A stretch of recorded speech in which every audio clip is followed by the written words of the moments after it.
G'day guys, it's Alex here, Victor Kilo 2, Papa Romeo Charlie.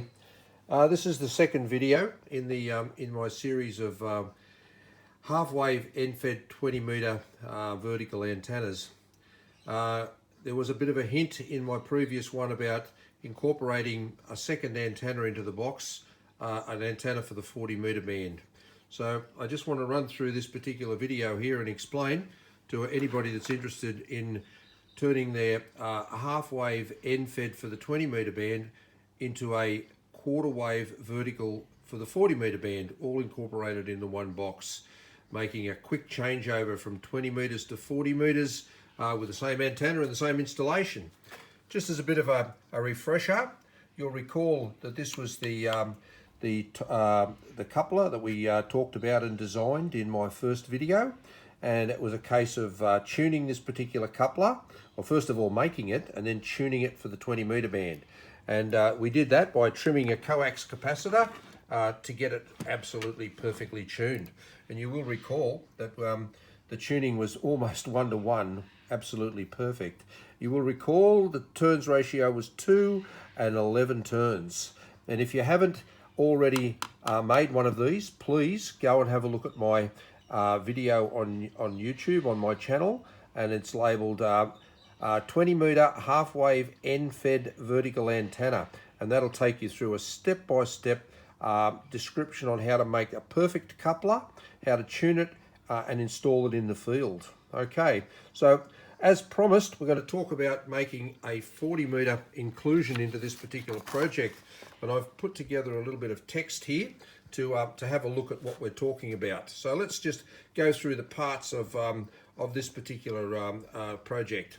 So first of all, we've got an antenna, we've got a coupler box that's going to incorporate both 20 and 40, we've got a transmission line, we've got an RF choke on the transmission line, and we've got a single counterpoise wire.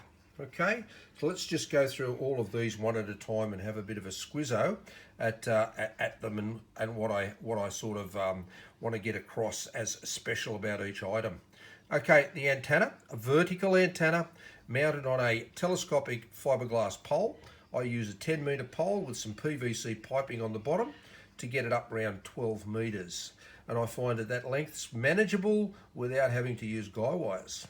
Okay, my antenna is 9.8 meters long, and it's made out of 0.75 millimeters square insulated wire. I get speaker wire and I simply tear it in half. Okay, and that's my finished length. Yours may be slightly different. I do recommend starting off at about 9.9 meters, trimming your antenna back to get the lowest SWR match and getting maximum power transfer. Okay, next we're going to look at the coupling box. The particular coupling box that we're talking about in this project is one that incorporates the 20-meter coupler as described in my first video, and incorporating a 40-meter attachment so that we can run both 40 and 20 by simply unplugging the antenna and plugging it into the 40-meter socket. The transmission line can be removed from the 20-meter socket and put on the 40-meter socket, and you're on the air on 40 meters, simple as that. Okay, optimum distance above ground to mount your coupler and feed point is about head height. Somewhere around about 2 meters, 1.8 meters is perfect height for running both 20-meter half-wave end-fed and a nice portable quarter-wave vertical for 40 meters. Next, we're going to talk about the counterpoise. Notice I'm only using a single counterpoise, and that's all I find is required for the 40-meter band. If you've ever heard me on the 40-meter band here in VK, I live up here in Campbelltown near Sydney, you'll certainly notice that this antenna works extremely well around Australia. I'm constantly being congratulated on my signal strength being above 5.9. So there you go. So I just run a single counterpoise wire, tied onto a piece of string and onto a post. The post around about 500 millimeters above ground level. So our counterpoise is not on the ground. The counterpoise is stretched across, and the end of it is about 500 millimeters above the ground, supported by a piece of string. Okay, all good so far. So let's just have another look at the components as we see them on the diagram, and then we'll come back to the diagram and talk about tuning a little bit later. So here we go. We've got lots and lots of stuff happening here on the bench. So you will recall the original coupler that we made in the first project video. I'm not going to go through the details of that again. If you're interested, go and have a look at the first video. Okay, so here's my, well, we won't call it a Mark II, but my upgraded version of the 20 metre half wave end fed. First of all, you'll notice that the toroids changed colour, all right? In the original project, I used a T200/2, and I've discovered since that this particular toroid is running out of frequency up around about the 20 metre band. So yeah, okay, it still works, and if you've made one of these, feel free, it'll carry on working forever, not a problem.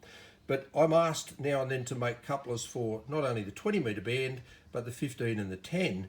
So I've moved up to this particular T200/6, which raises the frequency and allows me to make 20 metre band, 15 metre band, and 10 metre band couplers using the same toroid. So yeah, T200/6. So you might notice, let's have a bit of a look at the box.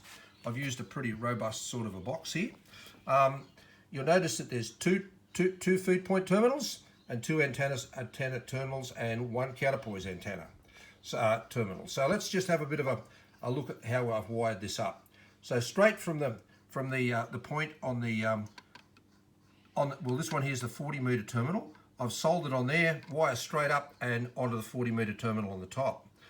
And the counterpoise or earth connection is shorted from there, that terminal to that terminal to that terminal. So it's just one link. It links the counterpoise terminal to the earth shield on both transmission sockets. It's as simple as that, guys. And when you change over from your 50 ohm feed point for 40 metre band to your 20 metre half wave end fed, it's just a case of swap the antenna wire and swap the transmission wire, and you're on the air both bands. Okay, so just getting back to the toroid. Look, I haven't got a wound toroid here, but you can imagine there's a wound toroid there. It's 2 turns and 11, exactly the same. Yeah, and that's situated in the box, and drilling a hole in the bottom of the box there where you can attach your coax tuner to tune up your toroid to get it matching perfectly on the 20 metre band. So there it is, guys. It's all there, okay? That's how to make one. And you'll be very, very happy with the results of this particular project. As I say, it's very simple to upgrade from the original one by simply incorporating the 40 metre 50 ohm socket in the same box. Okay, elephant in the room. Elephant in the room. If you haven't noticed it yet, here it is right here. The elephant in the room. Okay, so let's just have a bit of a talk about the elephant in the room. Since COVID-19 has taken over everybody's lives, and a lot of people have lost their jobs, including myself, my part-time casual employment is gone, so my income is gone. So it's allowed me to have a lot more time on my hands to try and improve what I've got over here. And by the way, over here, this particular project, it works absolutely brilliantly. So feel free to make this. There it is. I've showed you all how to do it exactly, not a problem. But there is an improvement, guys. And yes, I'm going to sell this improvement. So let's just have a look at what I'm sort of marketing here. Well, put it this way. If you're the type of person who's quite capable of working with materials and you want to make one of these, you'll be more than happy with the performance, as I say, not a problem. But if you're somebody who's looking for that little bit better, yeah, the ultimate in couplers and feed points, then this little baby here is quite a big improvement on my original design over here. And look, at this point, I don't want to say what's in here, but I do want to show you the results of what's in there, okay? So this particular coupler is exactly like this, but it's got a different arrangement inside that I want to keep to myself at this point and market. So let's just have a bit of a look at the results of this. I've got the the 3000 ohm bench load on here. So let's just turn on the Nano here and we'll have a look at sort of what we've got. Okay, so looking at the Nano, I've got it down here at start point is 6 megs and finish point is up round about 28 megs. So you can see it's dipping down there nicely. Let's just move in a little bit on that. Let's just go and have a look at the recall save, and I think I've got on save 1, recall 1. Okay, so let's just have a bit of a look at what we've got there. So down here we've got 6 meg up to 22 meg. So that's the curve of the coupler, the match of the coupler. When we have a look up here, I've got it set on 14.2 megahertz, and that's the match there. It's 1:1.03, coming in at about 51 ohms. So pretty damn good match, as you can see. This particular coupler is just absolutely smack on. Much the same as this one over here. You can tune this one over here exactly the same here. So let's just have a look at how wide the bandwidth is on this for the 20 meter band. So if I go back onto my Nano and go to recall 2, well, let's just have a look at that. So now I'm looking at 13.8 down here up to 14.5. So that covers the complete 20 meter band. Right across the whole band from 13.8 up to 14.5 is dead flat. So that is a perfect match right across the entire band with a match of 1:1, 1.03, 1.04. So, wow, what a fantastic match. So, now, what else does it display? This particular coupler here is about 20% more efficient than this one over here. What does that mean? With a near field test, I found it was about 26% more power in the near field test at 1 wavelength from the antenna. Pretty good. Far field test, by contacting a station in New Zealand and comparing my original design to this high efficiency design, 1 to 1.5 S points into New Zealand from Sydney. That is quite substantial. Okay, so whether you're going to make one of these, now, as I say, you'll be very, very happy with it, or you decide that you want to come along and buy one of these from myself, you'll be very, very satisfied with either one. So what we're going to do now, we're going to go up to the park and we're going to set one of these up on my mast, and we're going to have a look at how we tune it. Okay, so what we're going to do is we're going to have a look at the paperwork first. We're going to go through how to tune it on the paperwork. Then we're going to go up the park and have a look at the results. Okay, so back to the 20 meter half wave, how to tune it. Okay, run out your counterpoise at 10 meters. Run up your antenna to about 9.8. Start trimming your antenna back slightly to get the thing to resonate at 14.2, giving you the best match, the lowest SWR, and you would have tuned perfectly your 20 meter half wave end fed. End of story, done.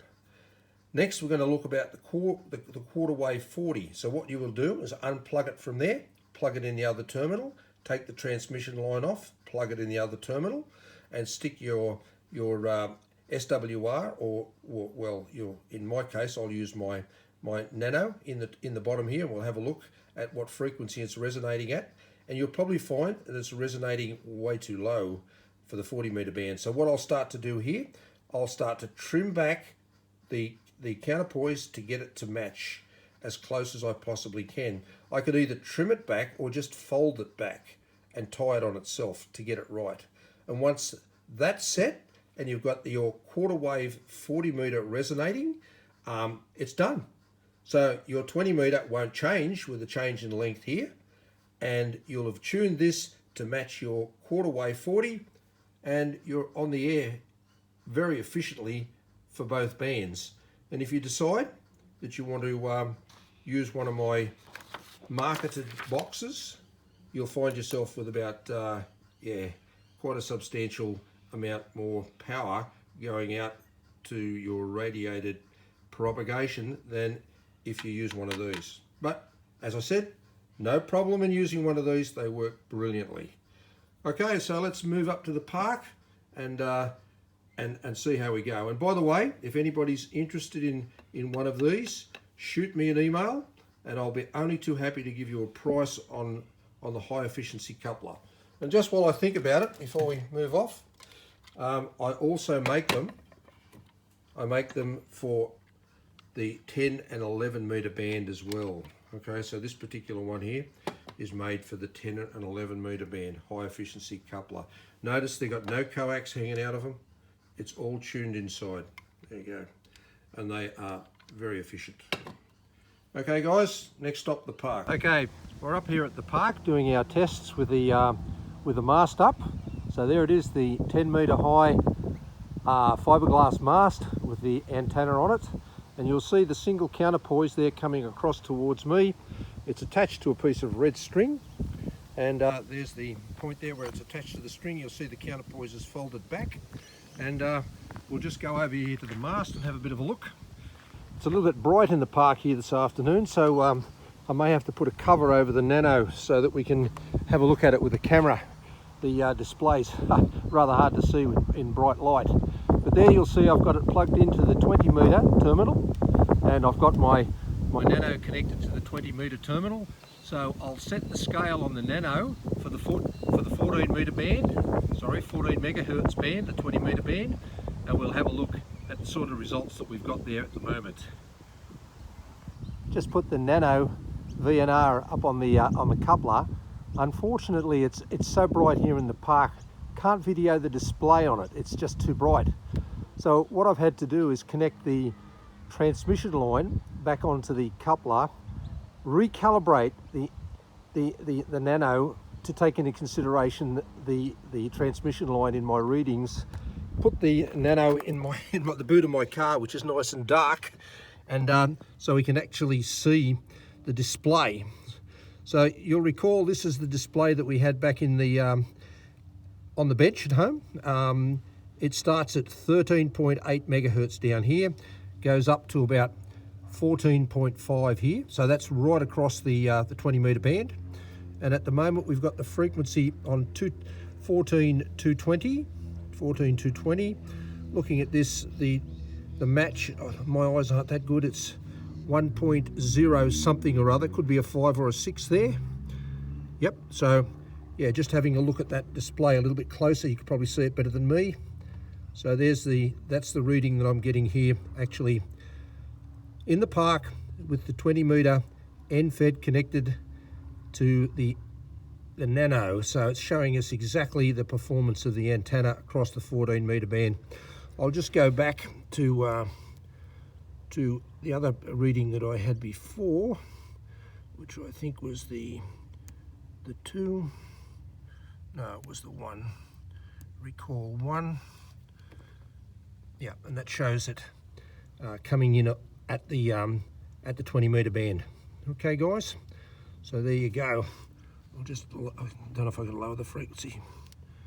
Yeah, so that's it down there on the 14 megahertz position. Yeah, 14.16. Okay, so I think you'd be pretty impressed with the actual field readings of the coupler. So pretty impressive, I'm thinking. So now we're going to move on to the 40 meter band.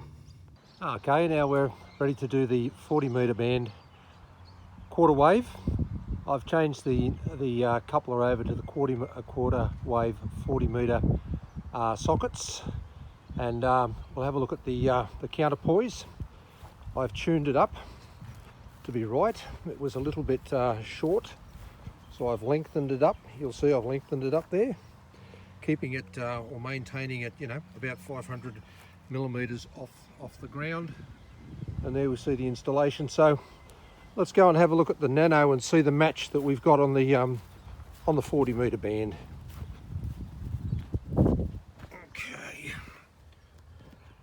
Okay, so there we go. So that's at about 7.15 megahertz, and the match is, I think it's 1.15 to 1 there, 1.15 to 1. So there you go. That's how you set up your 40 metre band. And that's it. Once that's done, that's it. That's done. So you're ready to now change over your antenna from 20 metres to 40 metres. One thing that I didn't mention, the RF choke. So there's my RF choke. It's 4FT114/43 toroids, mounted nice and close. Stops any feedback, or in the half wave end-fed 20 metre application, stops the common mode currents coming back down your transmission line, forces them into your counterpoise to dissipate them. Okay, so that's it, my friends. That's the installation of the 2040 coupler box. I'll move back down to the workshop now, and what I'll actually do is I'll measure the distance, or measure the lengths I should say, of my radiating element and my counterpoise, just for the record, so it gives you people a good starting point. Well, here we are back at the workshop after tuning the antenna in the park. I might add that I went back to the park this afternoon, just on the grey line, and managed some DX into Europe.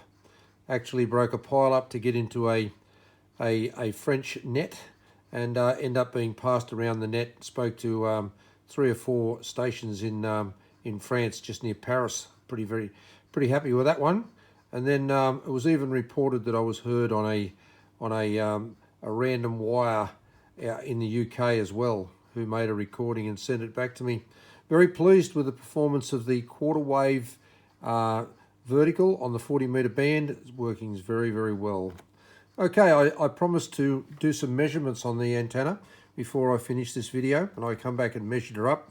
Okay, my tuned length on my antenna end up at 9.8 metres. Smack on, 9.8 metres. So there you go. If you want to duplicate mine, 9.8 metres, but I would suggest you start a little longer and trim it back.